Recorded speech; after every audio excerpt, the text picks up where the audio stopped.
Hi, my name is Jeanette Jameson, and this is a video for Dr. Shauna Martino in Education 525 about the professional dispositions of teachers. So Grand Canyon University has created a document that identifies 10 professional dispositions that all teachers who graduate their program should learn and exhibit in their profession. Dispositions are defined as the values, ethics, and commitment that lead to actions and patterns of professional conduct.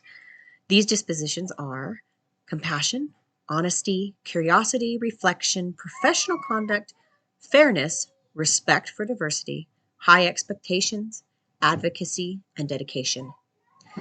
The dispositions that I believe I possess that will make me a successful teacher are dedication, fairness, compassion, and professional conduct.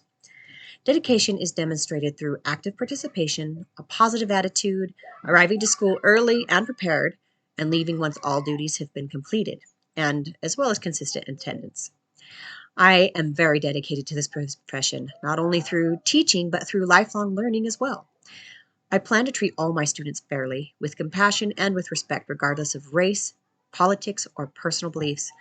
In addition, my professional conduct will include communicating in a clear, concise, and polite manner with all my colleagues, students, and parents of students. I will model ethical behavior and demonstrate respect for self, colleagues, and students. I am also committed to the belief that all students can learn. The dispositions I need to work on are advocacy, high expectations, and reflection. I need to further study the laws and rights regarding students with special needs and their families. I also need to become more familiar with resources to support parents with the knowledge and tools that they need to advocate for their children. In regards to high expectations, I would like to think that I do have high expectations for them. However, I have been known to just give the answer to a struggling learner rather than helping him or her discover the answer themselves. This requires greater patience on my part, and since I am aware of this deficit, it is something I believe I can improve on. Reflection goes along with developing patience. I often am in too much of a hurry to pause and reflect on my day.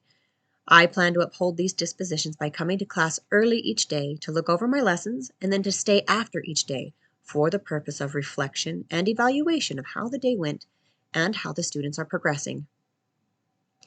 These dispositions are demonstrative of my ability to understand cultures, gender, and learning differences by encouraging lifelong learning, professionalism, and most importantly, fairness.